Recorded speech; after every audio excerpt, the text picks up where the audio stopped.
If you're brand new, this is the meditation channel with the cat. This is Looney, and he's a meditating cat.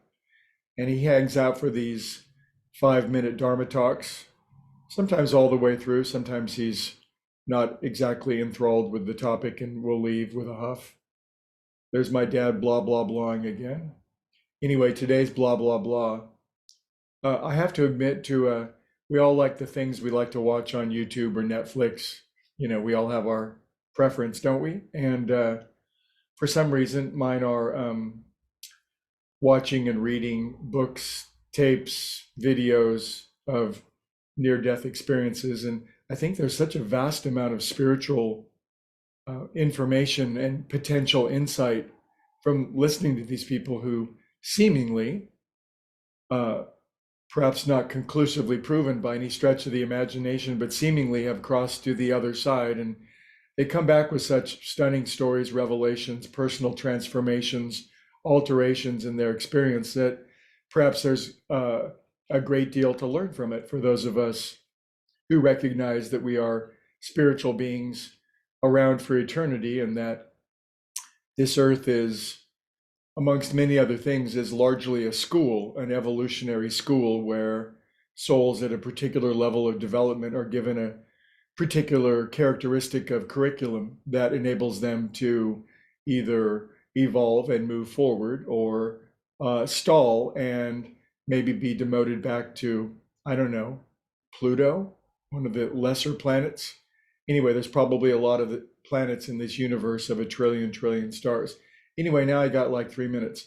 Anyway, the I heard a story yesterday of a guy who came back from one of these experiences, and he said something I'd never quite heard being reported back.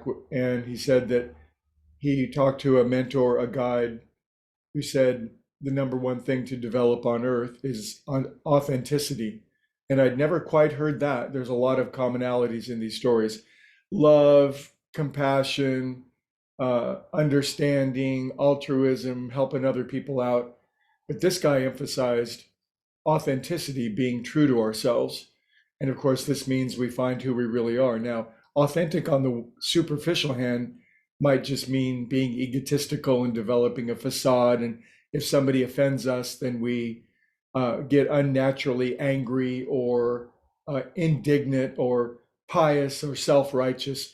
I'm, I'm not talking about, and I don't think he was talking about that kind of authenticity. It's that kind of deep core resonance with what's true and honest for ourselves that makes us declare and determine what's true for us, to give up some of the pitfalls of being people pleasing or uncertain or wishy-washy, that we can just speak the truth independent of the consequences. And, you know, throughout all of storytelling and even into the modern era with movies, so many of the hero's journeys has to do with running into a difficulty or an adversary or a situation where finally, once and for all, the one on the hero journey is called upon to be authentic, to tell the truth, to give appropriate resistance or struggle as necessary, rather than just kowtowing or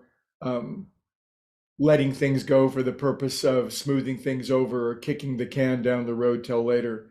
So I just noticed this for myself, that I'm on this journey as well, and I've tried to be much more authentic in my years of this game, but life will always throw me something, and it just has. And it's like I noticed myself in an interaction, I sort of opted toward smoothing it over, people pleasing it, putting it down the road, not wanting to put up with it right now. And I sacrificed to some degree my own authenticity. And then I hear this story last night and I'm like, damn it, and I just realized I'm back in the mix. And when I'm inauthentic with myself, then it feels like something's been stirred up inside of me, and it just feels squeamy and squishy, and it makes life uncomfortable. And I know the only answer is to revisit, find what's authentic, clean it up, say what needs to be said, no matter what the consequences are. And that I can have everything in the world, but if I don't have authenticity, then actually I have nothing. And if I do have authenticity, courage, and the ability to tell the truth, such as it is from the core of my being, then it doesn't matter what else I have. So anyway, thought you'd like to hear that little story and see how it lands with you. And Looney's always authentic, and we'll see you tomorrow. Thanks, you guys.